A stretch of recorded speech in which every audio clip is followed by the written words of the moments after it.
super excited and we're actually gonna make a recipe today. One of the things that's great is that there's two different varieties. So there's the granular version and then there's also the confectioner's version. What I love about these Indulge products is they're so great for baking.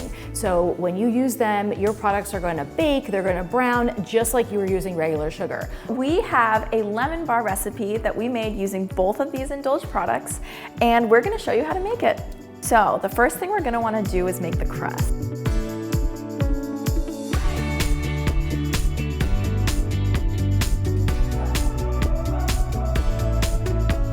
While our crust is baking, we're gonna work on the filling.